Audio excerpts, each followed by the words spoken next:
Voilà, bonsoir à toutes et à tous. Je m'appelle Clément Lessort, je serai évidemment l'heureux modérateur de cette table ronde ce soir. Bienvenue à toutes et à tous ce mercredi 6 novembre au studio de Lille à Nantes pour cette table ronde EOL, consacrée bien sûr à ce projet de plateforme d'assemblage pour les éoliennes en mer de demain. On va largement évidemment en parler, échanger avec l'ensemble de mes témoins, des grands témoins qui sont avec nous ce soir, qui nous font le plaisir et l'honneur d'être avec nous. J'aurai le plaisir de vous les présenter dans quelques instants, bien entendu. Vous le savez, donc ce projet EOL, placé dans le cadre d'une concertation, nous en sommes évidemment pleinement l'incarnation aussi ce soir, concertation qui a commencé le 23 septembre dernier, qui va se prolonger jusqu'au 23 novembre prochain.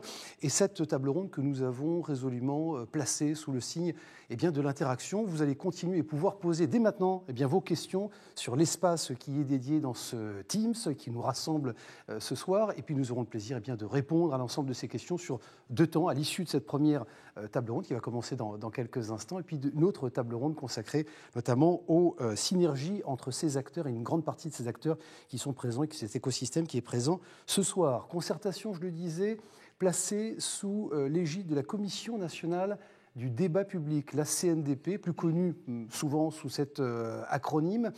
2 garants qui ont été nommés, Serge Quentin et Catherine Trébaol. Ils sont avec nous ce soir. On les remercie évidemment pour leur présence. Bonsoir, ma chère Catherine. Merci beaucoup d'être avec nous. Je le disais, l'occasion et de votre présence, l'occasion de rappeler finalement la vocation de ce qu'est la Commission nationale du débat public et puis peut-être pour repréciser au besoin, à quoi vous allez être particulièrement attentif ce soir avec Serge Quentin. Alors effectivement, nous sommes 2 garants. Serge Quentin est en back-office, mais nous sommes toujours présents dans plusieurs temps de concertation et nous sommes garants en fait missionnés par la CNDP qui est une autorité administrative indépendante de la maîtrise d'ouvrage, indépendante du public. Et nous sommes missionnés pour quelques mois pour d'abord rencontrer, et ça s'est passé entre avril et juin dernier, les acteurs des filières que vous êtes, le public, les associations. Deuxième temps, participer à des temps de concertation dans différents formats, comme celui-ci ce soir, et faire en sorte que dans ces temps de concertation, toute question qui arrive d'une personne, quelle que soit sa provenance, quel que soit son poids, dans la sphère économique, la sphère associative, soit entendue. Puis, et réponse de la part de la maîtrise d'ouvrage, soit ce soir, soit dans les temps de concertation, soit avant la fin de la concertation, soit éventuellement au-delà. Nous veillons en fait à ce que les propos qui soient tenus par le public et aussi des réponses du maître d'ouvrage soient accessibles à tous, objectives, et que la traçabilité de ces propos est de notre responsabilité. Nous assurons en fin de mission un bilan. Ce bilan vous sera accessible sur le site de la CNDP le 23 décembre prochain.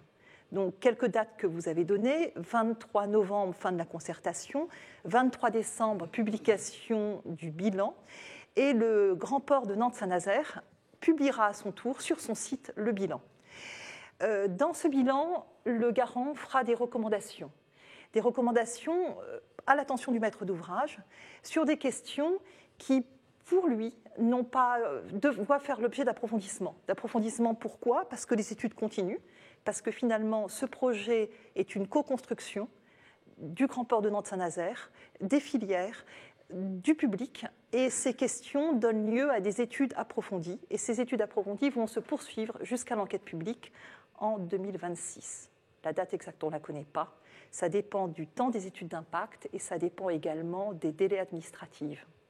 Merci de nous avoir conviés. Merci beaucoup Catherine. Catherine Trébaol, évidemment garante avec Serge Quentin dans le cadre de cette concertation et vous représentez bien sûr la Commission nationale du débat public. Je vous laisse regagner votre place et nous allons pouvoir poursuivre bien sûr avec cette première table ronde consacrée aux grands enjeux de transition énergétique que revêt notamment ce projet. On va avoir d'abord un focus, peut-être un chapeau, peut-être plus international et notamment au niveau réglementaire et européen, ce qui nous conduit évidemment au changement et au changement structurel et notamment pour notre territoire.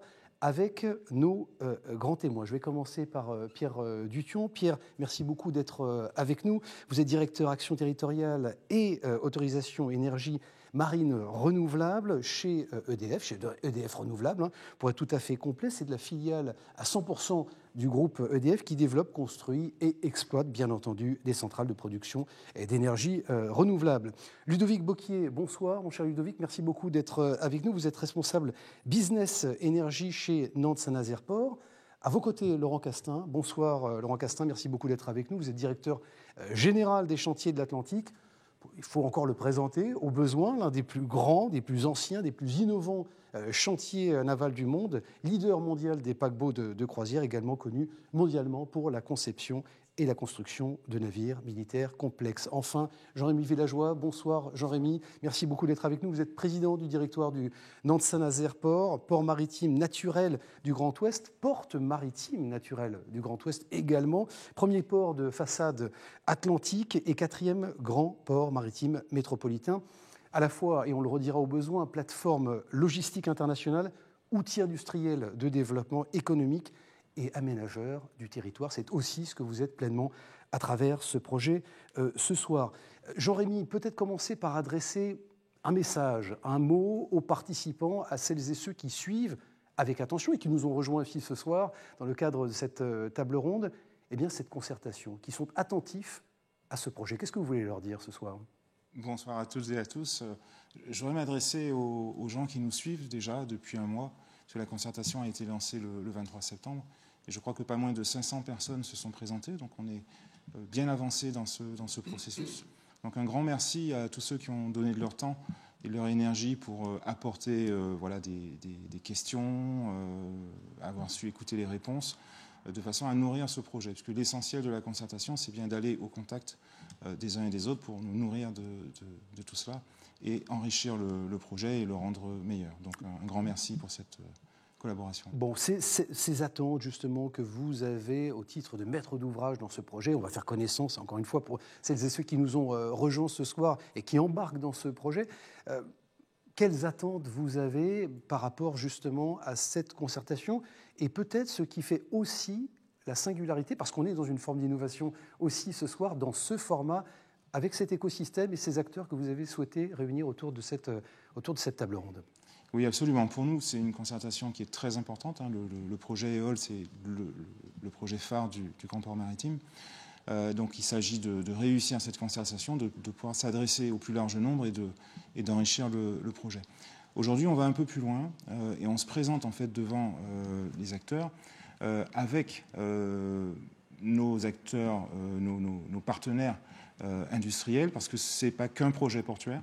C'est un projet portuaire et industriel, c'est un projet développé par un acteur public.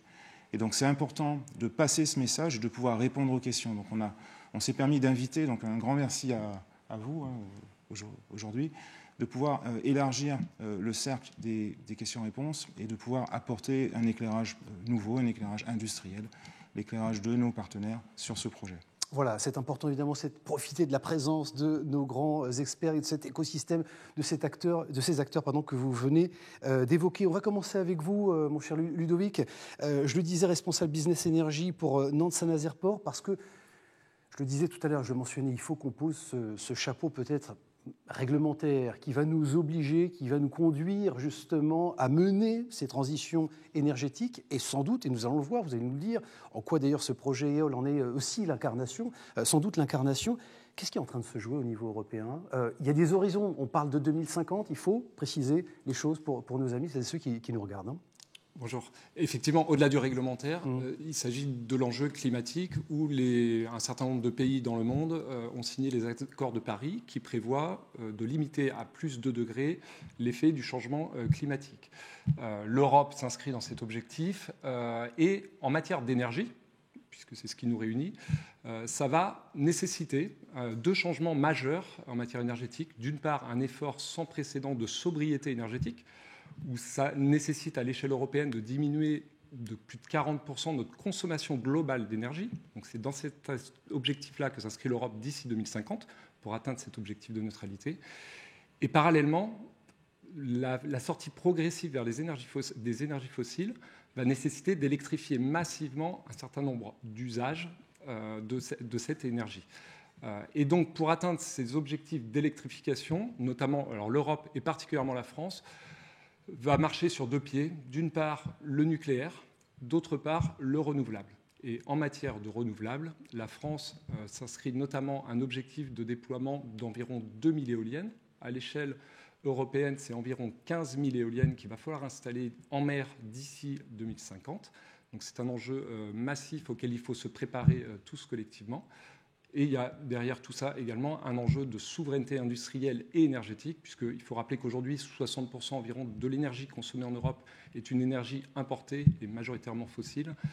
L'idée et l'objectif européen aujourd'hui est clairement de construire et de produire ces énergies sur son sol et dans ses eaux territoriales. Nous avons les moyens justement de relever ces grands défis, ces grands enjeux. On l'a bien compris, transition énergétique, transition environnementale, plus largement derrière, et enjeux de souveraineté industrielle, notamment au-delà de l'énergie. On l'a bien vu, notamment dans les conflits et la géopolitique qui nous concernent tout particulièrement, nous, Européens, plus que jamais, je dirais, aujourd'hui, au lendemain des élections américaines. Mais il y a un enjeu de souveraineté industrielle derrière ces sujets-là ? L'enjeu, il est majeur, et l'actualité de la nuit nous le rappelle encore, la nécessité de prendre en main, au moins en partie, on ne sera pas coupé du monde, mais au moins en partie, de prendre en main notre destin, en particulier sur ces sujets énergétiques, qui sont des sujets géopolitiques majeurs, et pour lesquels l'Europe peut à la fois décarboner, à la fois réindustrialiser, et à la fois gagner en souveraineté en développant ce type d'énergie renouvelable. Bon, 2050, ce sont des horizons. Il faudra, j'imagine, un cap, une vision pour accéder justement et répondre à ces enjeux. On est dans le bon timing aujourd'hui. On va répondre à ces défis là d'ici 2000. C'est demain 2050. Hein. Alors, c'est le jalon un peu éloigné, 2050. Il y a des jalons intermédiaires. Le premier d'entre eux est 2030. Donc le cap est vraiment fixé avec des objectifs court terme. 2030, c'est court terme. Et pour l'instant, la France est plutôt au rendez-vous de ses objectifs en matière de renouvelables. Mais il faut accélérer. Il faut accélérer. Les ports s'y préparent. Les industriels s'y préparent. On a besoin d'un cap pour ça. Le cap est clairement donné. Et on a besoin maintenant d'avoir des outils qui permettent d'atteindre ces objectifs. Et l'État, l'Europe soutiennent et nous accompagnent là-dedans. Et c'est vraiment l'objectif d'EOL, s'inscrit en plein dans ces objectifs-là. Bon, la puissance politique, on l'a bien compris, les ports, les industriels, les énergéticiens. Pierre Duthon, il faut que vous nous disiez aussi, évidemment, et votre regard et votre présence est importante, notamment dans ce projet et particulièrement ce soir, pour éclairer nos amis. Je disais à l'instant cap, planification. Comment est-ce que vous accueillez cette planification, ce cap, cette vision, notamment vers 2050, et comment ça oriente vos activités, particulièrement sur le territoire qui nous concerne ce soir ?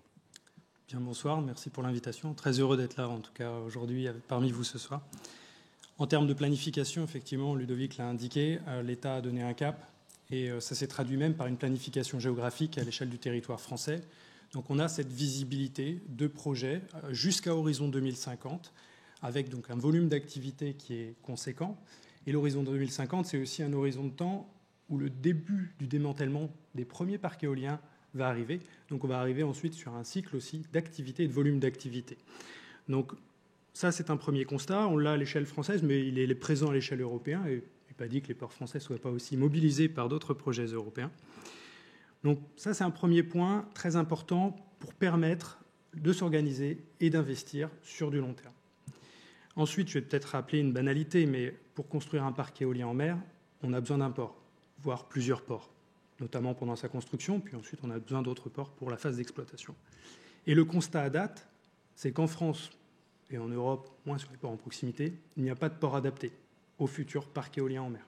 C'est dû au vieillissement des infrastructures. Ça tient clairement à ça. Il y a plutôt à la dimension des futurs parcs éoliens en mer. D'accord. La taille des éoliennes augmente, la dimension des parcs augmente, et on arrive aussi sur des parcs éoliens en mer flottants, commerciaux, qui nécessitent des infrastructures adaptées.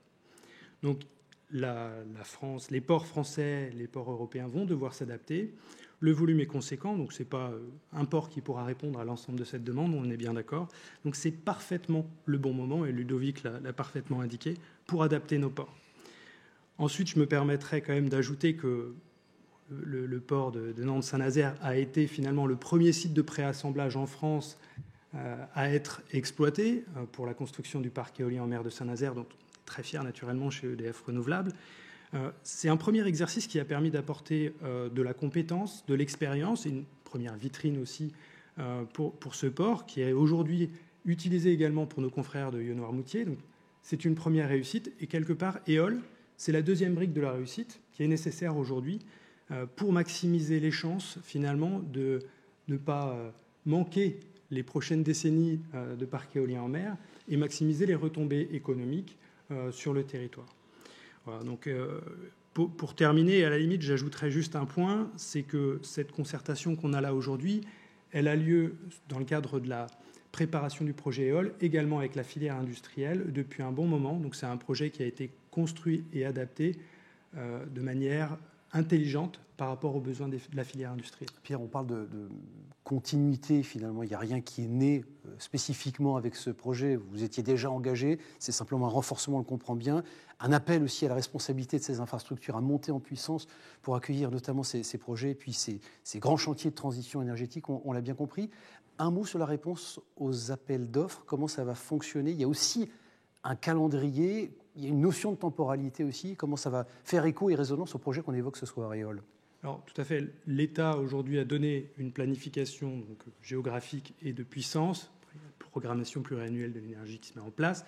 Mais pour retenir la logique d'appel d'offres, l'État lance des appels d'offres. Il y en a déjà en cours. Il y en a qui sont passés avec des parcs exécutés.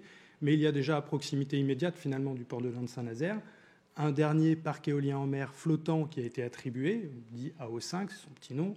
Et il y a l'appel d'offres dit numéro 9 qui est lancé, qui est lui l'extension de ce site, y compris d'autres zones ailleurs en France. Donc c'est bien l'État qui lance ensuite des appels d'offres auxquels un ensemble d'énergéticiens principalement répondront, puisque ça va s'étaler dans les années qui viennent. Voilà, un échelonnement notamment des zones dans l'année à venir, et nous suivrons ça avec beaucoup d'attention, nous sommes directement concernés, bien entendu. Laurent Castin, je me tourne vers vous, bien sûr, je rappelle directeur général des chantiers de l'Atlantique. Comment les chantiers, comment vous, opérateurs de cette dimension évidemment internationale, avec l'histoire qu'on connaît évidemment de ces chantiers, encore une fois, vous n'avez pas attendu le 23 septembre pour vous engager sur ces sujets, mais comment ça oriente, comment ça va changer vos métiers, comment vous l'inscrivez dans votre stratégie de développement, de déploiement? Alors, bonsoir à tous. Je voudrais revenir sur quelques points. Quand vous nous avez présenté, vous avez parlé de ce que l'on fait pour les bateaux, mais nous sommes déjà un acteur de l'éolien en mer. Hein. On est un observateur depuis plus de 15 ans et acteur depuis plus de 10 ans. On fournit à EDF et on fournit à bien d'autres gens. Et on fournit aussi à l'étranger. Avec des business units, et notamment des business units dédiés notamment aux sous-stations pour avoir ces sujets. 150 millions d'euros de chiffre d'affaires, bientôt 200, et sans doute plus après. Donc, ce qui me permet de dire qu'on a observé ce qui se passe sur l'éolien en mer depuis longtemps. Et par rapport à un certain doute qu'il peut y avoir dans la population française, je voudrais dire l'éolien en mer, ça marche. Hein. Et en dehors de la France, en mer du Nord, en Baltique, les champs se multiplient. Et il y a aussi, on a beaucoup parlé du réglementaire. Mais ce n'est pas que du réglementaire. En mer du Nord, il y a des gens qui développent des champs éoliens en mer, tout simplement parce qu'ils arrivent à vendre de l'électricité sur le marché de l'électricité. Donc, ce n'est pas quelque chose qui est uniquement poussé par une volonté politique. Aujourd'hui, l'éolien en mer a une réalité économique qu'il faut reconnaître. Et volonté politique ou pas, ça risque de continuer à se développer. Ça risque, ou on va surtout avoir l'opportunité que ça continue à se développer. Ce que vous êtes en train de nous dire, c'est que l'électricité en mer a rejoint les prix de marché, n'est pas plus chère que celle qu'on produit sur Terre. Ah oui, oui. Alors, dans le nord de l'Europe, des gens développent des champs et vendent de l'électricité sans aucune aide. Ce n'est pas tous les champs, mais il y a un certain nombre de champs qui fonctionnent comme ça. Hein, donc, ils sont vraiment au niveau. Alors, ça, c'est un premier point. Il y a un deuxième point, je dirais, sur le plan général. Je vais peut-être mettre un petit bémol. L'éolien flottant, lui, il est en train de naître. Hein. Donc, je ne peux pas encore dire, c'est bon, ça marche, etc. Il y a un long chemin. L'éolien posé, ça n'a pas été simple. Et au début, ça n'a pas tout de suite bien marché.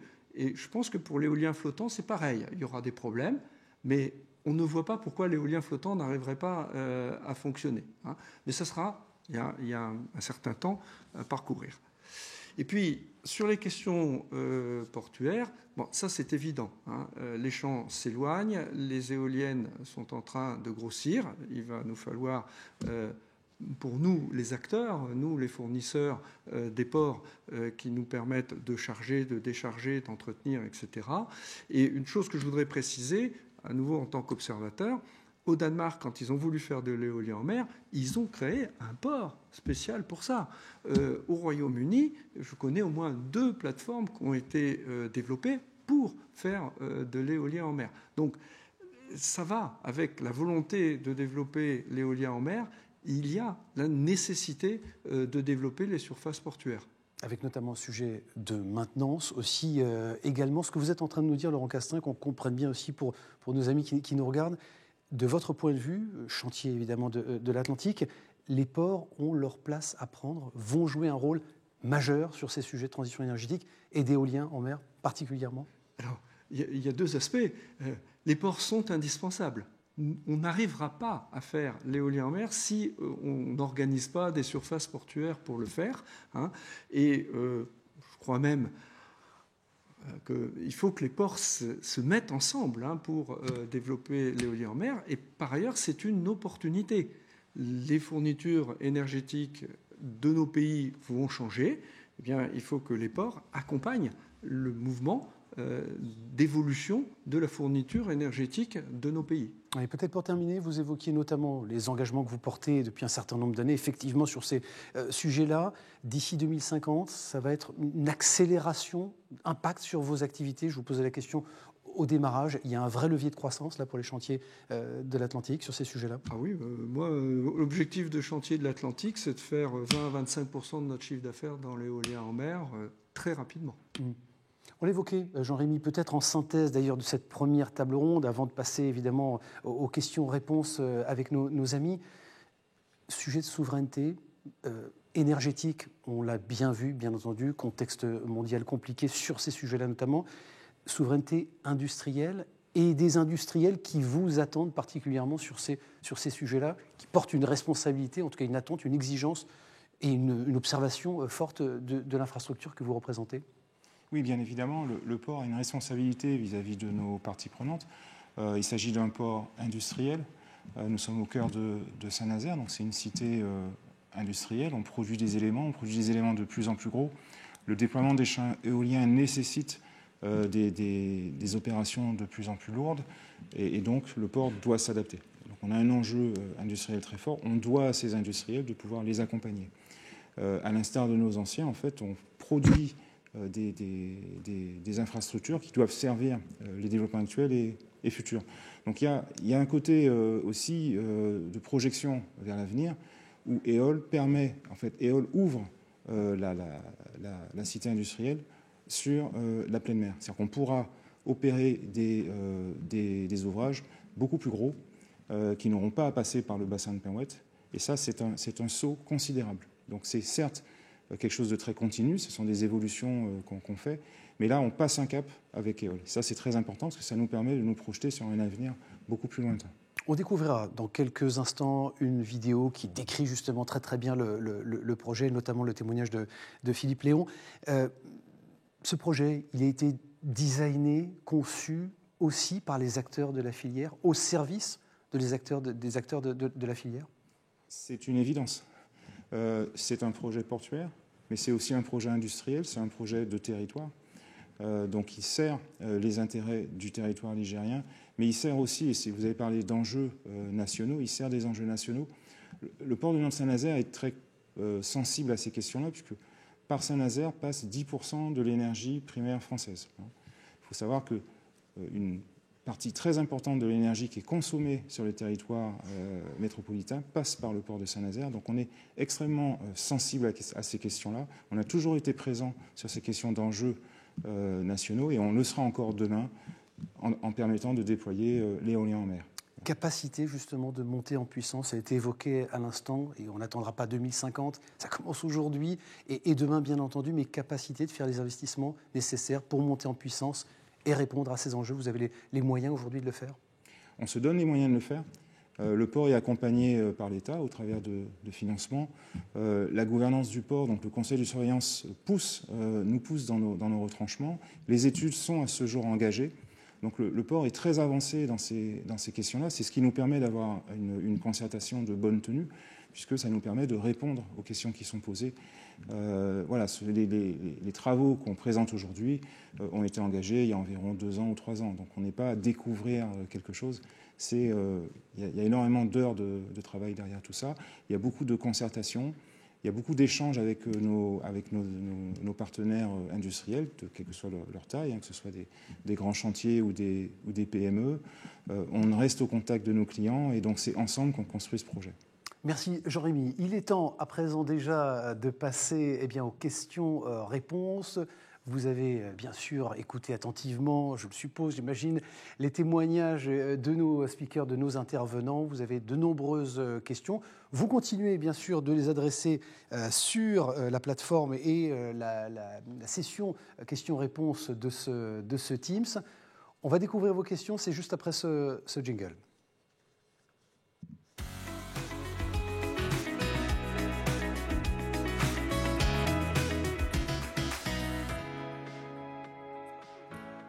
Voilà, je profitais de ce jingle pour consulter la tablette devant moi qui remonte vos interrogations. Premières interrogations sur ce sujet et ces sujets, notamment transition énergétique et grande stratégie autour de cette échéance 2050 et en quoi ce projet EOL de plateforme d'éolien en mer peut y répondre et contribuer à ces transitions. Avec une première question, comment garantir, la question qu'on nous pose, comment garantir que ce projet puisse s'adapter aux différentes contraintes de l'éolien, process de montage à quai, vous nous dites diversité des designs des plateformes flottantes, diversité des turbines également, et à la périodicité de son exploitation, c'est-à-dire évidemment les périodes d'hiver où les constructions de parcs éoliens sont souvent à l'arrêt. Tiens, qui veut peut-être prendre cette première question ou premiers éléments de réponse sur comment est-ce qu'on garantit que ce projet puisse s'adapter aux différentes contraintes de l'éolien et à la périodicité de son exploitation. Allez, Ludovic, peut-être en première intention, et puis peut-être complété par les camarades. Vas-y, Jean-Rémy.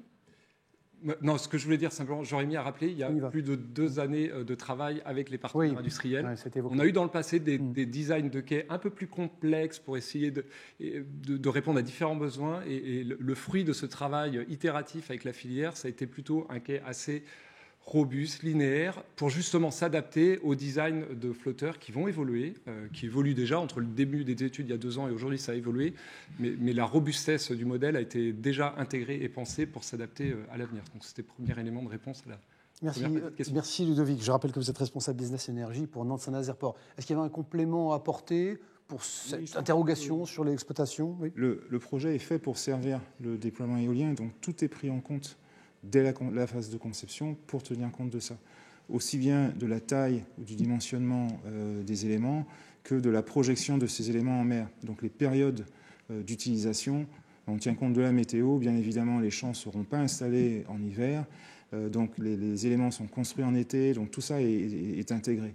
Ce qui fait que c'est un site qui vit en fonction de la météo, des périodes d'installation, des acheminements. On parlait tout à l'heure aussi de coopération interportuaire. C'est-à-dire que les éléments ne sont pas tous produits sur Saint-Nazaire. Il y a beaucoup de valeur ajoutée qui est apportée là avec les problématiques d'assemblage de turbines. Mais les éléments métalliques peuvent venir d'ailleurs. Et donc, il y a toute une supply chain en fait, à mettre en place. Et tout ça est coordonné avec des zones d'attente.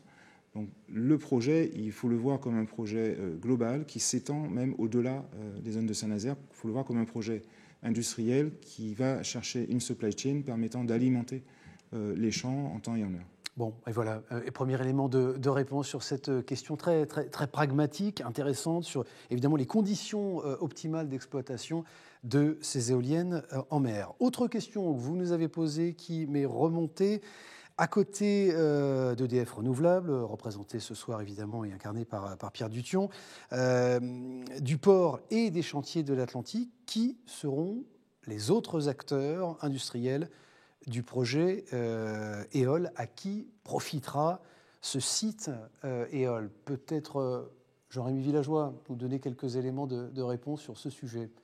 Alors, le plateau ne permet pas d'inviter tous les acteurs, bien évidemment. Il faut retenir que le port est un acteur public. Nous sommes un établissement public, donc on est ouvert à tous les intervenants qui souhaitent utiliser nos infrastructures. Donc ça passe par des appels à manifestation d'intérêt, ça passe par des engagements. Donc on va s'engager avec un certain nombre d'acteurs, des clients, des partenaires industriels, de grande taille, de plus petite taille. On est en relation avec le cluster Neopolia, par exemple, de façon à construire une plateforme qui serve les intérêts représentés de l'ensemble des filières. Vous évoquez Jean-Rémy Villageois, Neopolia, il sera évidemment représenté, ce cluster, tout à l'heure par Philippe Lebert, ce réseau d'entreprises de savoir-faire. On en parlera évidemment sur la table ronde Synergie dans quelques instants. Merci Jean-Rémy Villageois.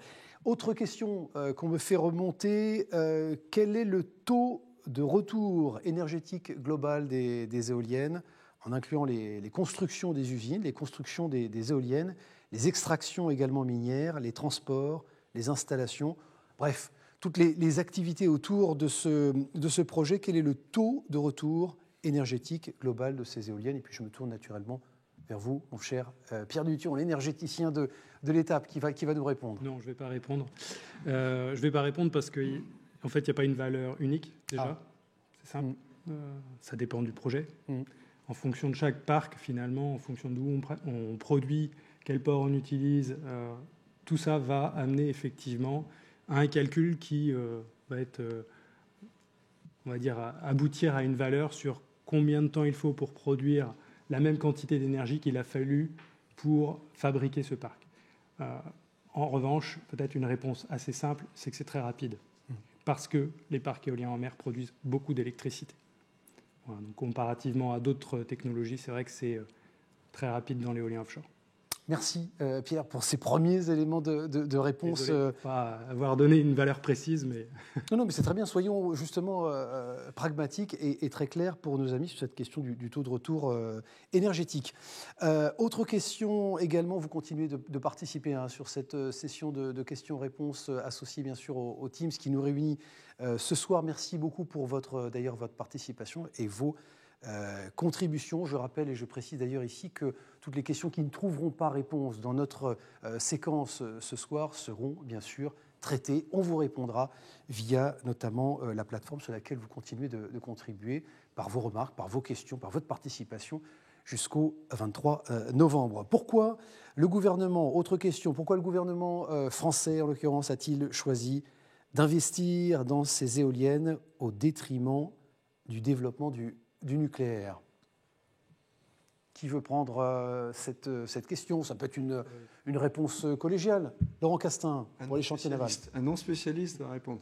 Alors, je pense que ça c'est une des questions qui nous bloque en France, dans la mesure où il y a une espèce d'opposition entre le nucléaire et le renouvelable. Très français comme sujet. C'est très français. Les gens voient une opposition. Si on prend un pays comme le Royaume-Uni a une politique énergétique qui est nucléaire et renouvelable.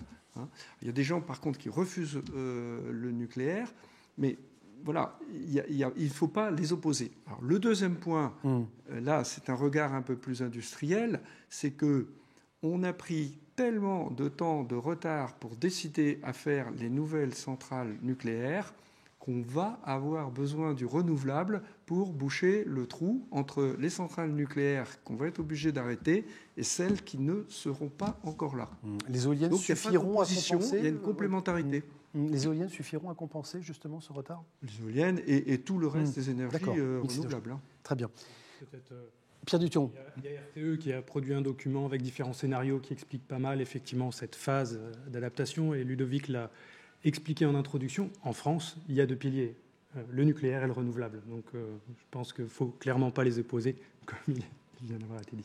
Autre élément de réponse? Non, sur ça, on a été assez clair, me semble-t-il. Merci pour cette question intéressante. Beaucoup de questions, évidemment, sur l'énergie et la transition énergétique ce soir. à la question justement quelle énergie sera portée d'ailleurs à l'échelle européenne. On évoquait évidemment l'Europe avec vous, notamment Ludovic. La réponse est l'hydrogène. Bon, que pensez-vous de cette position vis-à-vis de l'éolien en mer et de son développement? Merci pour cette question. Je me tourne encore naturellement vers vous, peut-être, Pierre, sur ce sujet. Hydrogène, est-ce qu'on peut avoir un avis Je vais juste reclarifier, c'est un vecteur énergétique, l'hydrogène. Donc ça va être en final un moyen de consommation aussi fort d'électricité. Si on veut que l'hydrogène soit... Alors les couleurs de l'hydrogène, je ne suis pas expert, mais il y a différentes couleurs. Donc si on veut qu'il soit, on va dire, durable et qu'on le produit à partir d'électricité, il va falloir en produire beaucoup d'électricité pour produire de l'hydrogène. Donc après, les cibles de consommation sur hydrogène, je pense que ce n'est pas forcément l'objet du débat, mais si vous voulez préciser, puisque le port a un ensemble de projets liés à l'hydrogène, Au besoin en complément, Jean-Rémy, rapidement. Oui, pour compléter ou donner un éclairage portuaire, l'hydrogène fait partie des projets du Grand Port Maritime, avec un horizon de temps peut-être un peu plus éloigné.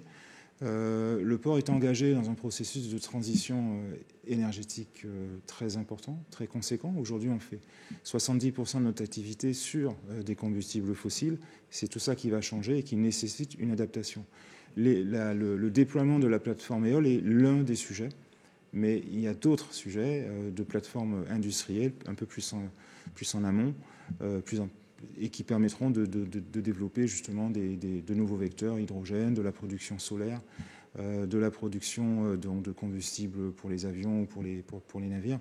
Donc ces projets font partie de la stratégie du Grand Port Maritime, mais ce n'est pas l'objet du débat de ce soir, mais il permet néanmoins de replacer EOL dans un contexte plus large de transition énergétique du Grand Port Maritime. Bon, c'est important quand même de répondre. Merci Jean-Rémy, merci Pierre de répondre effectivement à cette question, même si effectivement elle est un petit peu plus large que notre sujet ce soir. Merci pour votre participation. Vous continuez bien sûr de contribuer sur cette session questions évidemment associée à notre team, celui et cette plateforme qui nous réunit ce soir. On va faire connaissance, bien sûr, plus en détail avec ce projet EOL qu'on a commencé d'évoquer largement à travers le prisme de ces transitions, de ces grands enjeux de transition, et notamment au niveau européen et national. Vous l'avez compris, comment ça se décline auprès des industriels et des opérateurs énergéticiens qui accompagnent, qui sont l'écosystème et les parties constitutives de ce projet. On le saisira très très bien dans cette seconde table ronde, là, dans quelques instants. On voulait vous faire découvrir, parfois la force des images fait son travail, et du son également, vous faire découvrir ce projet à travers quelques minutes de vidéo pour présenter ce projet EOL, et on se retrouve juste après.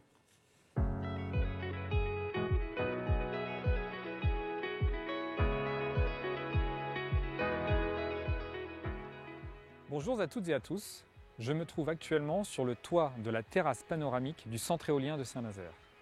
Juste derrière moi, à horizon 2030, vous pouvez apercevoir le site qui accueillera le projet EOL. EOL, c'est quoi? C'est une plateforme d'assemblage dédiée à l'éolien posé et flottant. Aujourd'hui, nous vous ouvrons les portes du port pour vous en dire plus sur ce projet.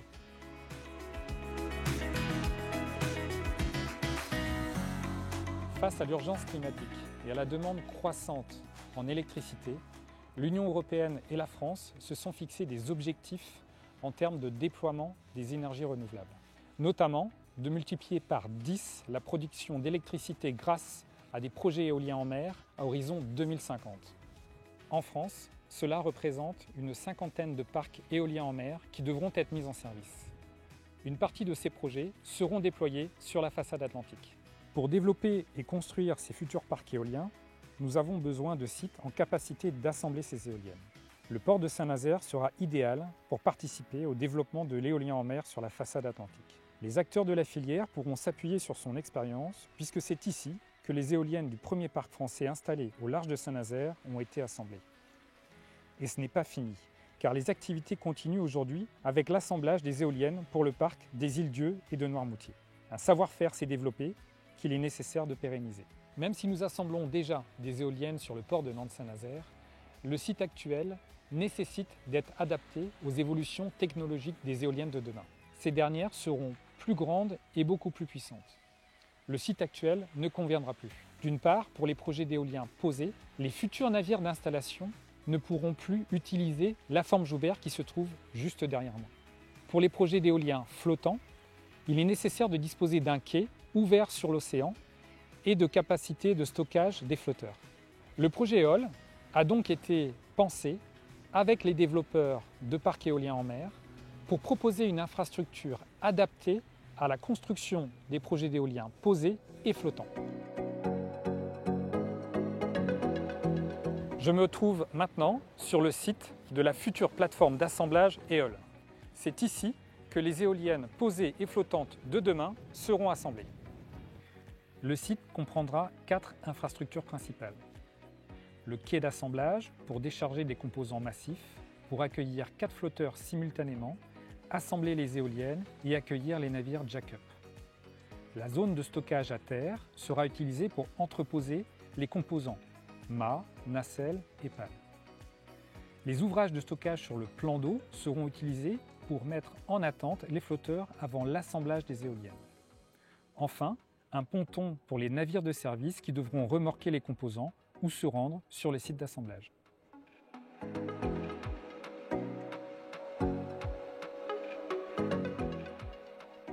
Une fois mis en service, le port de Saint-Nazaire mettra à disposition le site d'assemblage auprès d'opérateurs en charge de la construction des parcs éoliens en mer. Pour les éoliennes posées, les composants seront livrés par bateau sur la zone de stockage à terre, préassemblés, puis transportés sur le site en mer avec des navires spécialisés qu'on appelle des navires jack-up.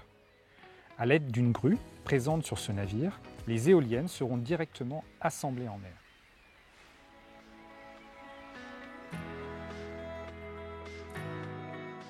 Pour l'éolien flottant, les composants seront également livrés par bateau sur la zone de stockage à terre. Les flotteurs, sur lesquels reposeront les éoliennes, seront stockés sur le plan d'eau au niveau des ouvrages prévus à cet effet. Contrairement aux éoliennes posées, les éoliennes flottantes seront assemblées non pas en mer, mais directement à quai, à l'aide d'une grue d'une grande capacité appelée ring crane. Elles seront ensuite déplacées aux extrémités du quai pour être vérifiées et testées. On appelle cette étape le commissioning.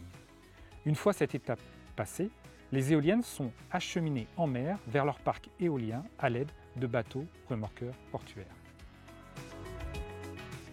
Les opérations portuaires d'assemblage et d'expédition des éoliennes se feront d'avril à septembre. En dehors des périodes d'assemblage, le site sera mis à disposition d'autres acteurs industriels.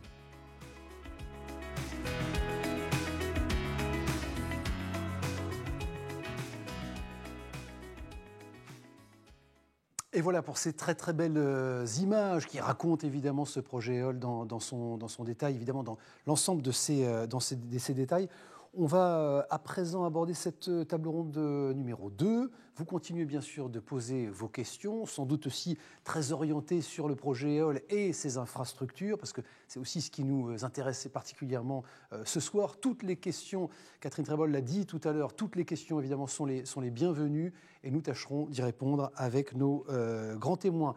Grand témoin, je l'évoque à l'instant, Philippe Lebert qui nous a rejoint. Bonsoir mon cher Philippe, merci d'être avec nous. Vous êtes le président de Neopolia, ça a été évoqué par Jean-Rémy Villageois au début de notre séquence, réseau dont la vocation est de fédérer bien sûr et faire travailler l'ensemble des savoir-faire industriels de ce territoire sur des enjeux à la fois business bien entendu et au service du développement de filières industrielles. Philippe Lebert, vous nous direz comment ces réseaux et ces savoir-faire sont mobilisés dans un instant au service de ces grandes transitions énergétiques. Également, Philippe Léon, bonsoir. Philippe, vous ressemblez beaucoup à quelqu'un qu'on a vu dans la vidéo, tout va bien. Vous êtes toujours chef de projet EOL pour Nantes-Saint-Nazaire-Port. Plus sérieusement, Philippe, nous dire, je le disais tout à l'heure, ça a été évoqué, Laurent Castin l'a mentionné également, on n'a pas attendu septembre 2024 pour se mettre au travail. Ça fait 15 ans que vous travaillez sur ces sujets côté port. Oui, en effet, depuis une quinzaine d'années, le port s'est investi sur la filière des énergies marines renouvelables à travers différents projets d'aménagement, projets d'infrastructure. Au total, c'est environ 100 millions d'euros qui ont été investis sur ces 15 dernières années, avec des projets majeurs. On peut peut-être citer sur Montoire de Bretagne des aménagements spécifiques pour accueillir une pièce maîtresse de la filière. Ça a été l'usine Alstom qui est devenue par la suite General Electric. Des aménagements aménagements portuaires qui se sont traduits aussi par des infrastructures adaptées à ces nouveaux besoins, puisque nous sommes, comme cela a été dit sur le tableau, avec des colis qui sont de plus en plus volumineux et de plus en plus lourds, et donc des infrastructures qu'il est nécessaire d'adapter. Et c'est à travers ça qu'un quai a été construit sur Montoire de Bretagne. Et puis sur Saint-Nazaire également, la ville, plutôt le territoire ou le paysage portuaire a été remodelé sur ces 15 dernières années à travers des ouvrages structurants. Je pense notamment à l'entrée de ville, avec le boulevard des Apprentis, avec des dimensions XXL, et puis assez récemment, finalement, l'aménagement de cette plateforme qui a servi comme premier client EDF Énergie Renouvelable pour la construction du premier parc. Et donc, l'aménagement de friches, parce que sur Saint-Nazaire, le foncier est très convoité, très tendu, en effet. Et donc, là, il faut trouver des solutions innovantes pour justement adapter ces aménagements et ces infrastructures aux standards des énergies renouvelables. Bon, c'est le souhait de se mettre aussi, on l'évoquait dans le sillage des propos de Jean-Rémy Villageois tout à l'heure, au service des acteurs de la zone industrielle portuaire. C'est aussi ça le travail du port aujourd'hui ? C'est l'essence même en fait d'un port, c'est de travailler en amont avec son territoire, ses industriels, pour que la réponse infrastructurelle ou d'aménagement soit la plus pertinente et que surtout cela fonctionne. C'est bien ça, l'objectif numéro 1 d'un port, c'est au service de ces industriels. On va le voir tout à l'heure avec EOL. L'objectif, il est exactement pareil, il se travaille de la même façon, c'est d'anticiper les besoins de chacun et d'aboutir à une réponse qui soit la plus pertinente possible. Bon, Philippe Lebert, je le disais, président et représentant de Neopolia, qu'est-ce que ça vous inspire ? D'abord, on l'a évoqué, ces grands enjeux de transition énergétique auxquels vous êtes sensible, auxquels le réseau et l'ensemble de ses adhérents est évidemment particulièrement sensible, directement concernés, comme agents et acteurs économiques, bien entendu. Comment est-ce que vous avez envie de vous inscrire et quel savoir-faire vous allez mobiliser au sein du réseau pour répondre à ces enjeux et notamment pour répondre à ce projet EOL ? Bonsoir tout le monde déjà, et puisque Neopolia quand même rassemble les acteurs les plus anciens finalement de la filière EMR, puisqu'elle a été construite pour le premier champ éolien qui a été rappelé de Guérande et Saint-Nazaire. Rappelez quelques chiffres aussi pour nos amis. Combien d'entreprises ? C'est une cinquantaine d'entreprises en fait, qui débarquent, qui sont de cette filière, on va dire, propre EMR.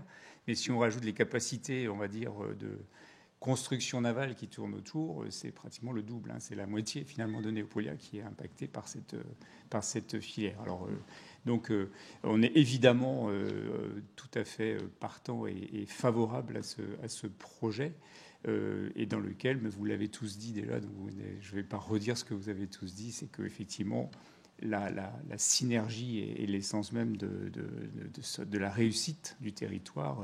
Vous avez parlé de la synergie aussi avec les autres ports, la synergie avec les énergéticiens, mais il y a la synergie avec tout l'Interland, avec toutes les entreprises en fait. Et le port de Saint-Nazaire a une capacité que les autres n'ont pas. C'est un Interland qui est extrêmement puissant. Interland, c'est-à-dire la capacité à terre en fait, de pouvoir accompagner les ports avec les entreprises industrielles qui y sont. Donc, synergie avec les énergéticiens, vous le dites, Philippe Lebert, Pierre Duthon, quel travail justement, quelle relation, quel partenariat vous avez avec les acteurs, notamment du côté de chez Neopolia. Ce travail a commencé depuis longtemps, ça a été évoqué à l'instant. Tout à fait. Je pense que Philippe pourrait l'expliquer aussi bien que moi, mais il y a eu un travail commun pour structurer une filière industrielle, qu'elle soit en capacité finalement de répondre aux appels d'offres. Et ce n'est pas juste nos appels d'offres à nous, énergéticiens, puisqu'on parle vraiment de toute une filière industrielle, toute une chaîne de sous-traitance. Et finalement, un site comme le port de Saint-Nazaire, c'est le catalyseur de tout ça. On veut de l'électricité renouvelable, on veut des emplois. Il faut un port avec aujourd'hui, quand on regarde le futur, adapté, donc EOL, pour répondre à ça et maximiser le contenu local, qu'on travaille effectivement avec les clusters comme Neopolia. On sentait dans les propos notamment de Jean-Rémy tout à l'heure en introduction, Jean-Rémy Villageois qui disait finalement pour nous c'est aussi l'innovation dans sa forme de cette séance ce soir, mais dans l'idée de évidemment concerter aussi et d'associer les acteurs autour de ce projet. C'est important pour le port de Nantes-Saint-Nazaire. Comment vous avez envie, vous, d'être impliqué côté Neopolia ? À quoi vous allez être attentif pour que l'ensemble des acteurs, ou une partie de ces acteurs bien engagés déjà, soient encore associés, impliqués au développement de ce projet? Il faut savoir quand même que la filière, en tout cas régionale, anticipe un trou d'air, même si on est par ailleurs associé à d'autres filières industrielles en France et en Europe, hein, sous la bannière de France Renewable. Et ce trou d'air, du fait de qu'il n'y a pas de parcs qui sont prévus sur les côtes ligériennes, en tout cas à horizon 2035. Donc, effectivement, nous sommes attentifs et preneurs d'une anticipation et d'être au courant finalement des différentes phases d'exécution que EOL va proposer. C'est-à-dire que dans une des façons de combler ce trou pour la filière dans les 6 années qui viennent pour la construction, c'est aussi de pouvoir être incorporé dans cette phase de construction. Et par ailleurs, dans le besoin industriel, on peut aussi jouer un rôle très fort, je pense, dans la capacité de diversification du site, puisque si on veut un site qui soit résilient, il est, je pense, important qu'il puisse être diversifié dans sa capacité à faire autre chose que des flotteurs pour les éoliennes, notamment dans les trous qu'il y aura dans les plannings. Très concrètement, vous pensez à quel type d'activité sectorielle ou à d'autres des activités sectorielles de grands ensembles industriels qui sont parce que la France, il faut le rappeler, ne possède pas les outils industriels pour faire que ce soit par exemple de navires de taille intermédiaire que les chantiers ne font pas ou que d'autres ne font pas. On peut parler de travaux de grands ensembles de pièces complexes sur des éoliennes ou d'assemblage au sol, ce qu'on a déjà fait pour GE. On peut parler pour l'industrie nucléaire, mais ce n'est pas pour tout de suite, mais demain pour les SMR, par exemple, qui pourraient partir de là. Enfin, on a plusieurs idées. Et on peut aussi, donc dans ces cas-là, il faut imaginer, anticiper sur le design en fait, de la plateforme, et bien, de quoi accueillir temporairement un projet différent qui nécessiterait des capacités, enfin des installations différentes qui puissent être démontées. Et pour ça, eh bien, on pourrait être impliqué dans ces travaux, ce qui nous permettrait effectivement de troubler encore une fois ce trou d'air et d'accompagner la construction d'un projet encore une fois résilient.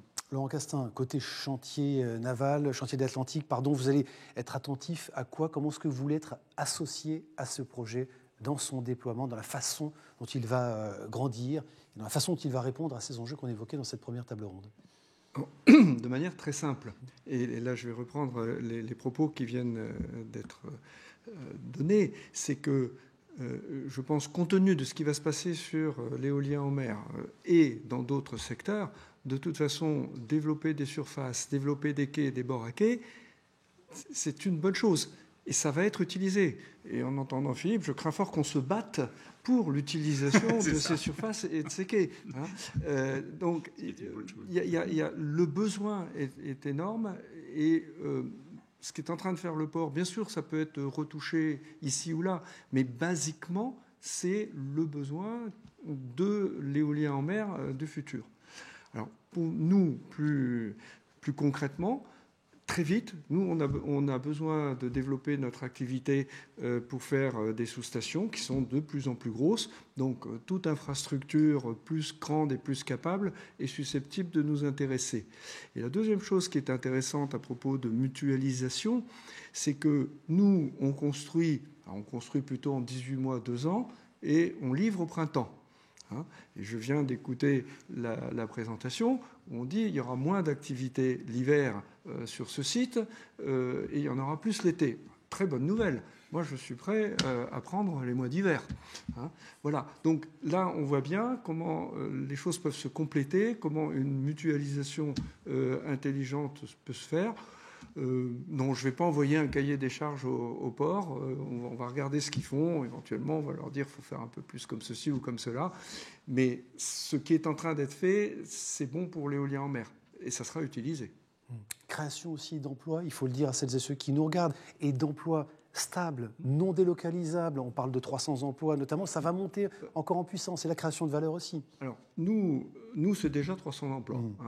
Voilà, 300 emplois stables, et ça va continuer. Si on arrive à grossir, notamment sur les sous-stations, les grosses sous-stations pour les champs plus éloignés, qu'ils soient posés ou qu'ils soient flottants, aujourd'hui, c'est 1000 emplois.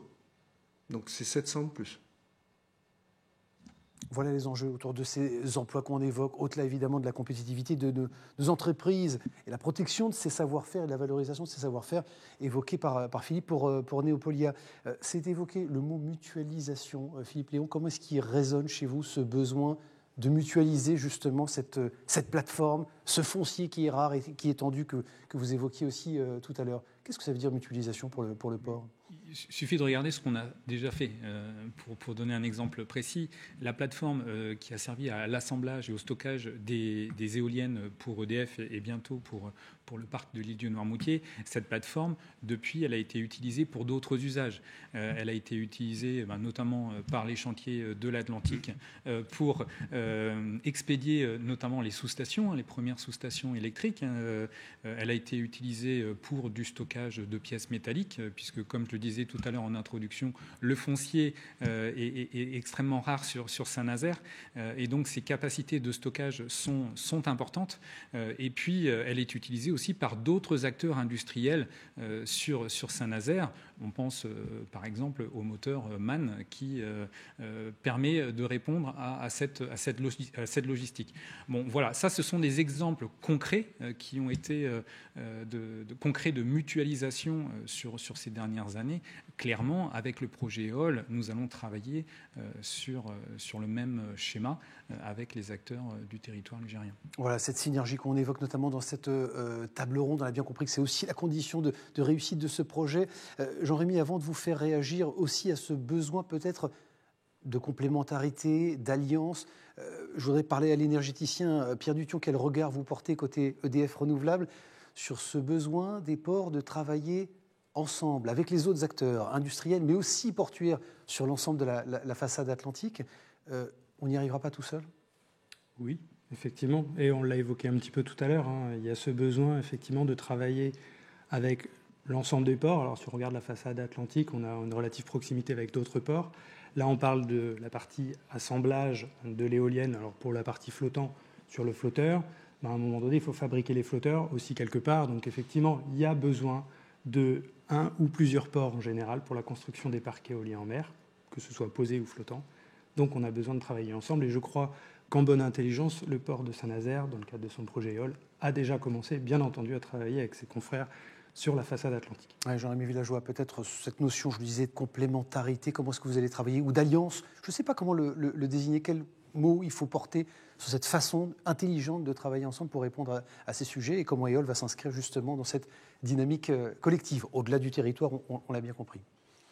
Le principal intérêt de la programmation des champs éoliens, c'est de donner un cadre de travail au port et de donner une certaine visibilité. C'est-à-dire que jusqu'à maintenant, on se contentait de répondre à un marché, et donc de façon très ponctuelle, deux ports pouvaient s'allier pour répondre à un client et exécuter le champ.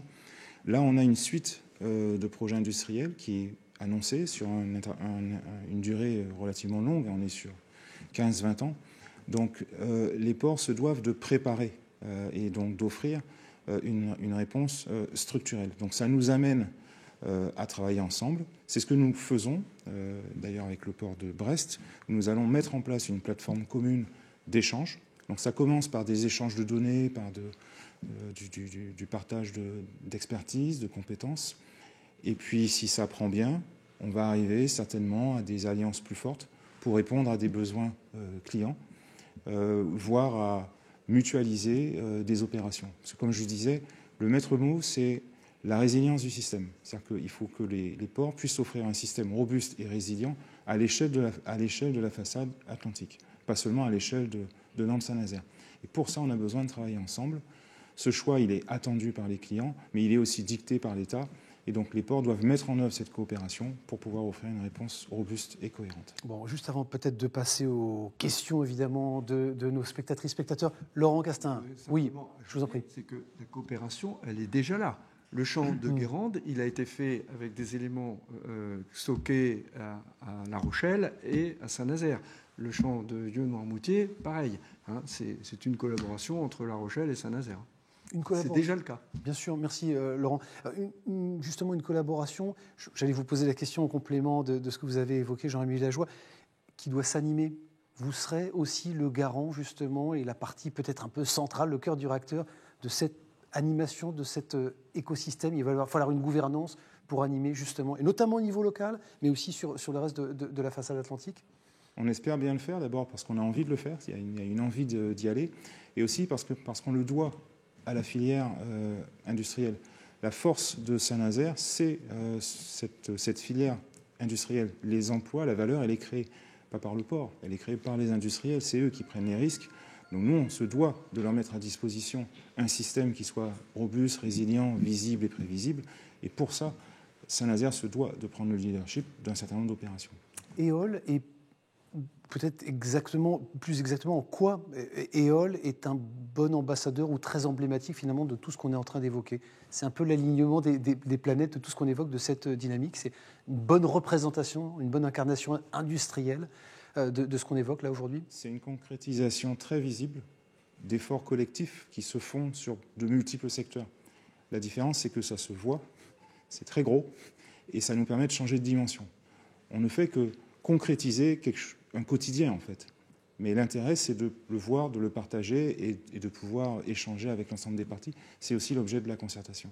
Voilà pour ce projet, évidemment, Éole, de ces plateformes d'assemblage des éoliennes en mer de demain qui commence, vous l'avez bien compris, aujourd'hui. Et on n'a pas attendu, en fait, aujourd'hui. C'est une dynamique, évidemment, qui se poursuit depuis longtemps et qui est la concrétisation de cette dynamique collective entre les acteurs sur le territoire. On va passer à vos questions. Vous êtes nombreuses et nombreux à participer. Merci en tout cas pour votre attention et votre exigence aussi dans ces questions que vous posez, que vous adressez à nos grands témoins. Profitons évidemment de leur présence ce soir et tout le long de la concertation qui se poursuit, je vous le rappelle, jusqu'au 23 novembre. Allez, première question sur cette table ronde numéro 2 consacrée aux synergies et à la bonne intelligence collective et industrielle de nos savoir-faire sur le territoire. Quels sont les engagements de l'État, des énergéticiens, du port pour lancer des investissements, nous demande-t-on, aussi importants? Qui peut prendre cette question sur les sujets investissements et quels sont les engagements, nous demande-t-on, très concrètement, de l'État, des énergéticiens et du port pour lancer des investissements aussi importants? Cette notion d'engagement, qui peut prendre cette partie-là? Pierre Duthon?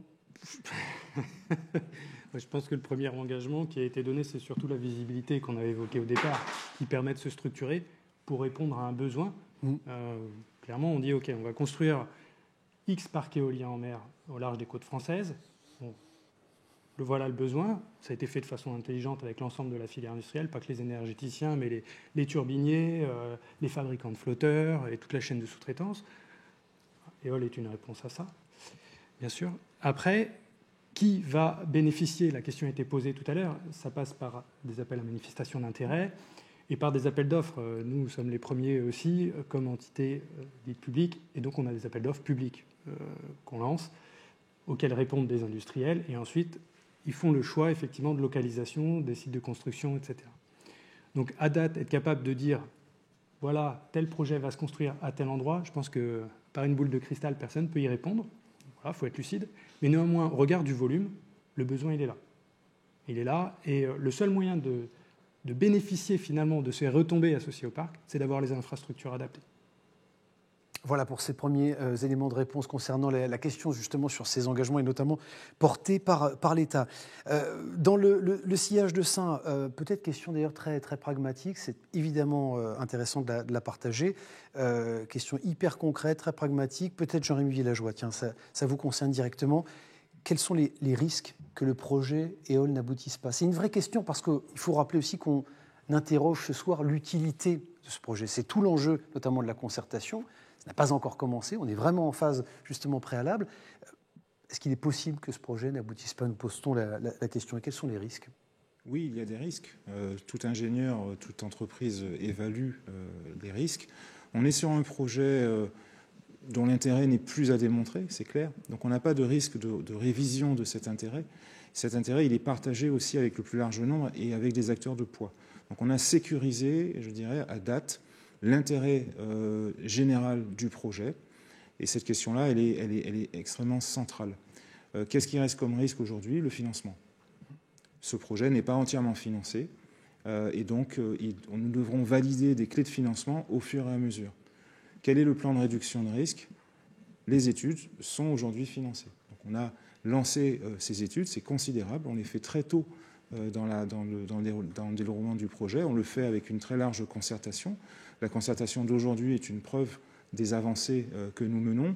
Mais le programme ne sera entièrement validé qu'à un moment où les actionnaires du port et donc l'État décidera des investissements, soit par subvention, soit sur fonds propres. Donc cette étape, elle est encore devant nous. Voilà. Bon complément de réponse justement à la question d'avant sur la question du sujet des engagements, notamment portés par l'État. Autre question, tiens, peut-être aussi naturellement, je me tourne vers vous, Jean-Rémy.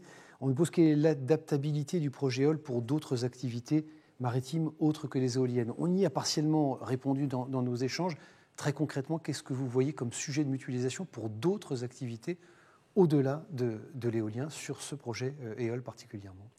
Alors, on a dégagé au cours de cette soirée, je pense, 2 pistes d'adaptabilité dans le temps. Laurent Castet a bien indiqué qu'il était preneur des surfaces en hiver, donc c'est bien noté. Ça veut dire qu'on est bien sur un site au service de l'intérêt général, on est sur un site au service des intérêts des industriels qui nous entourent, à la fois sur du temporel, donc sur une année, on peut avoir une utilisation partagée du site, mais ça peut aussi être, et donc tu l'as souligné, en cas de trou d'air, en cas d'éloignement de champs ou de réalisation plus tardive, on peut avoir nos quais disponibles pendant 2 ans, voire 3 ans, et on sera ravis de pouvoir les utiliser à autre chose. Le port est au service de l'intérêt général. C'est ça qu'il faut retenir. On est un acteur public, et donc notre objectif va être d'utiliser ces quais de façon intensive. Jusqu'à maintenant, c'est démontré sur la zone de Saint-Nazaire, il n'y a aucune raison que ça ne s'arrête pas. EOL, plateforme d'assemblage des éoliennes en mer de demain. Au-delà, justement, et en dehors de ces périodes d'assemblage, on nous pose une autre question. Eh bien, quelle utilisation, au-delà de l'assemblage, quels autres industriels seraient concernés? Philippe Lebert, peut-être côté Néopolia, vous l'avez un petit peu évoqué aussi tout à l'heure. Il faut revenir peut-être précisément pour répondre à notre ami qui nous fait évidemment l'amabilité de nous suivre ce soir et de vous poser cette question. Bon, au-delà de l'assemblage, qu'est-ce qu'on peut y faire? Qu'est-ce qu'on va y faire sur cette plateforme? C'est ce que disait Jean-Rémy. Et en dehors de la période d'hiver et d'été, bon, je ne sais pas ce qui reste, mais effectivement, il y a des périodes vides qui peuvent être utilisées, effectivement. Et on a ce que j'évoquais tout à l'heure, hein, c'est autour des parcs éoliens, il y a besoin de services, il y a donc besoin de bateaux de service pour les faire, qui ne sont pas forcément tous existants.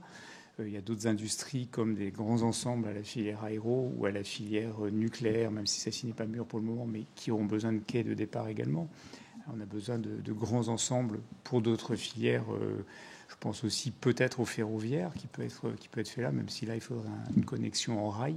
Donc là je vais peut-être un peu trop loin, mais en fait, ce que tu disais, Laurent, c'est qu'on va avoir l'embarras. Je pense qu'on va avoir l'embarras du choix. La question, ce sera de savoir comment on s'organise ensemble pour pas qu'on se marche sur les pieds. En fait, ça va être plutôt ça le sujet. Donc, Philippe Léon, justement, en animation, en bon coordinateur que le port sera, il y a un vrai sujet aussi justement d'optimisation d'utilisation et de diversité sectorielle d'utilisation de cette plateforme. Je voulais simplement rappeler, pour nos auditeurs, c'est important, c'est que sur Saint-Nazaire, il y a un déficit de foncier, on l'a dit tout à l'heure, mais un déficit de linéaire de quai, parce que le linéaire de quai, il est contraint au bassin de Pinhouette. Voilà.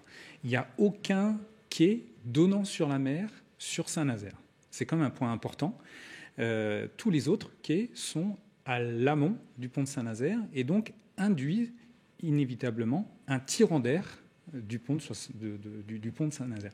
Donc ici, avec ce projet-là, même si on fait complètement abstraction du reste du sujet de l'éolien en mer, ça permet quand même sur ce territoire-là d'avoir un quai qui soit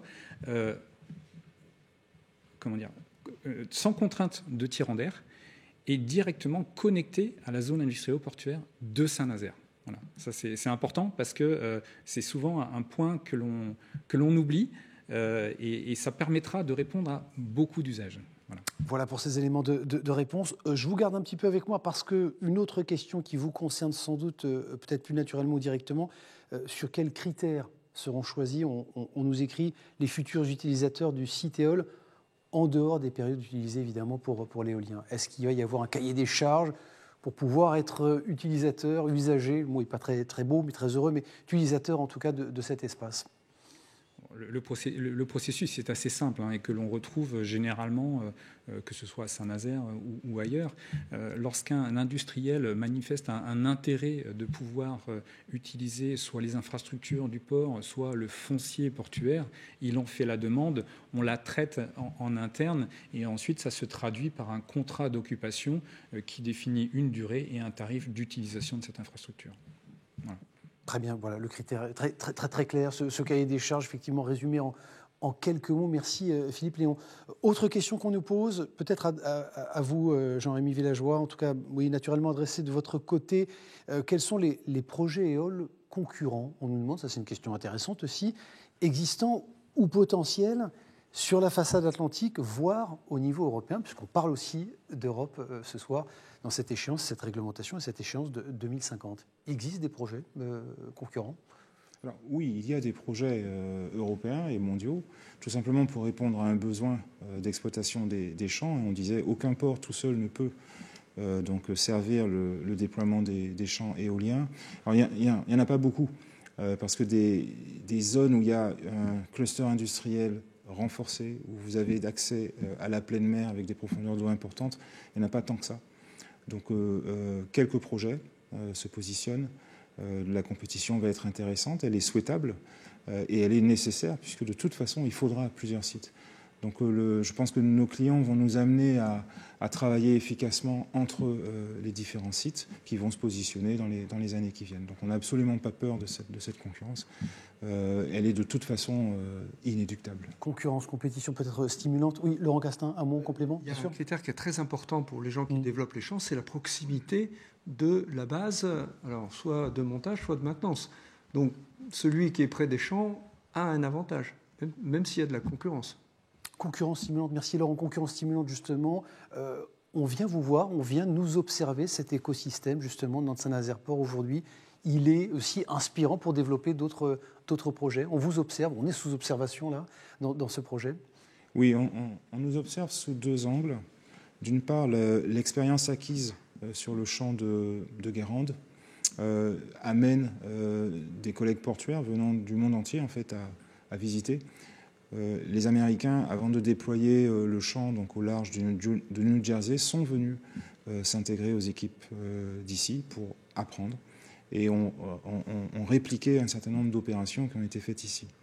Nous sommes aussi visités sur le projet Éole, mais là on est sur de la compétition, donc on est un petit peu moins ouvert, on va dire, à partager. Mais oui, très clairement, Saint-Nazaire est dans le viseur à la fois des compétiteurs, mais aussi, et c'est très souhaitable, des développeurs qui vont chercher de l'expérience. Et là-dessus, on est tout à fait ouvert à offrir cette expérience pour peu qu'elle serve le plus large nombre. Merci Jean-Rémy. Peut-être en conclusion, on me demande quand même de définir, oui, l'acronyme, SMR, ça a été évoqué un peu plus tôt. Est-ce qu'on peut donner une traduction pour que personne ne soit exclu au sujet de cet acronyme? Je ne sais plus qui l'a mentionné. Philippe Lebert. C'est en fait c'est l'acronyme pour les petits réacteurs nucléaires, les small nuclear reactors qui sont dans les projets pour en fait compenser les grosses centrales nucléaires ou venir en complément capables d'alimenter en électricité des zones qui sont demandeuses en électricité. Voilà pour cette traduction. Merci pour votre question. Vous avez raison d'être exigeant, notamment sur ces sujets, donc SMR pour Small Modular Reactor. Dernière peut-être question pour vous, Philippe Léon, mais les autres peuvent aussi évidemment compléter au besoin. N'y aura-t-il pas un risque d'augmenter, nous demande-t-on, l'ensablement sur les plages, notamment de Saint-Brévin avec le projet Éole? C'est une question qui revient très régulièrement et qui a d'ailleurs été abordée lors de l'atelier environnement, pas plus tard qu'hier soir, à Saint-Brévin, justement. Donc, pour le coup. C'est que la personne qui pose la question n'a pas participé à l'atelier, je pense. Blague à part. En effet, donc ça, c'est un point qui est quand même important, parce que le projet EOL, au-delà de l'infrastructure, va nécessiter des opérations de dragage pour permettre d'obtenir les tirants d'eau nécessaires pour accueillir d'une part les flotteurs, mais aussi d'autre part les navires qui y accosteront. Et donc, dès qu'on parle de dragage, ça apporte un certain nombre de questionnements sur la proximité immédiate et l'impact que peut avoir ces opérations de dragage, que ce soit d'ailleurs pendant la phase de travaux ou même pendant la phase d'entretien. Donc, c'est des choses qui sont regardées, qui sont étudiées avec des prestataires spécialisés sur ce projet EOL.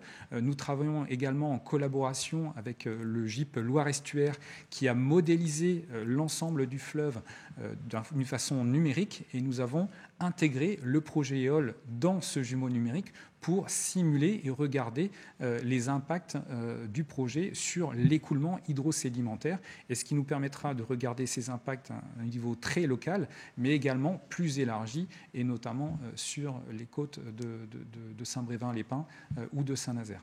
Donc on en est au tout début du processus, des modélisations futures vont être réalisées, mais en tout cas ça permet d'apporter des éléments de réponse sur ce sujet bien spécifique. Voilà, effectivement, sujet bien spécifique, ce sujet autour du risque d'ensablement, notamment sur les plages de Saint-Brévin.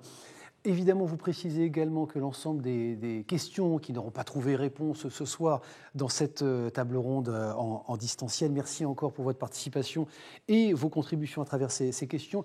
Toutes ces questions qui n'auront pas trouvé réponse trouveront réponse dans le compte-rendu qui vous sera bien sûr adressé et qui seront l'occasion évidemment de trouver l'ensemble donc, de ces éléments, et que nous avons justement priorisé les questions en fonction de thématiques aussi pour essayer de couvrir plus largement vos interrogations.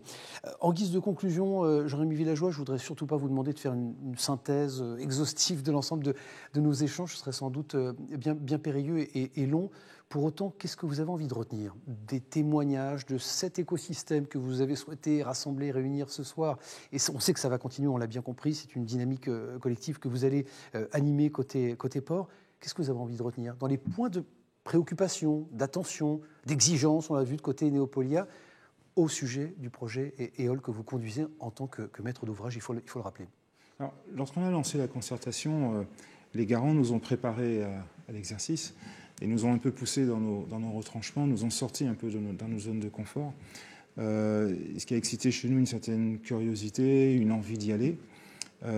Aujourd'hui, je suis ravi, tout simplement parce qu'on a pris le risque quand même d'exposer le projet, pas tout seul, mais avec nos acteurs, nos parties prenantes et nos partenaires industriels. Et il se dégage, en tout cas ce soir, une formidable envie collective d'y aller, mais qui est aussi un certain nombre d'exigences. C'est-à-dire qu'on n'est pas simplement... c'est pas simplement de l'envie, mais c'est aussi une exigence et une responsabilité. Donc ça nous permet de le percevoir de façon très claire aujourd'hui. Je pense que ça se dégage. Et donc cette obligation va nous amener à développer et à creuser le projet plus en détail. Je pense que c'est quelque chose qui nous marque. Enfin, j'espère en tout cas que nos équipes d'ingénieurs ont bien reçu le message. Et donc on sera au rendez-vous. On va répondre aux questions qui sont posées, au travers de la plateforme. Mais on va aussi répondre aux questions qui ont été posées aujourd'hui. Et on va les travailler de façon à nourrir le projet et à l'améliorer, qui répondent à ce pourquoi il est fait. C'est ça l'enjeu principal. Mais vous comprenez les besoins justement d'implication et de mobilisation de l'ensemble des acteurs. C'est naturel et souhaitable pour le projet EOL notamment. Ça, c'était déjà acquis. C'est notre façon de travailler. Donc on n'a pas de questionnement là-dessus. Le travail maintenant, ça va être de répondre à des questions précises. On se met sur l'ouvrage. Voilà. L'engagement du port, vous me posiez la question tout à l'heure de l'engagement, il est là. C'est de traiter les questions, les problèmes, de les résoudre et de les partager.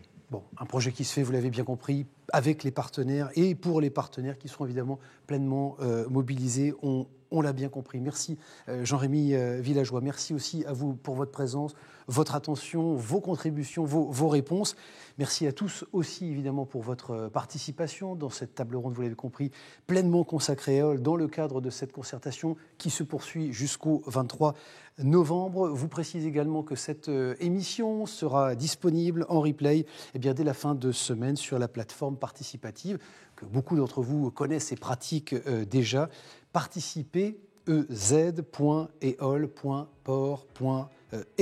et l'équipe projet, bien sûr, qui s'engage, je le disais il y a quelques instants, à répondre à toutes les questions qui n'auront pas trouvé réponse ce soir. On a essayé encore une fois de thématiser, de concentrer sur le projet qui nous rassemblait, sur les thématiques qui nous rassemblaient ce soir.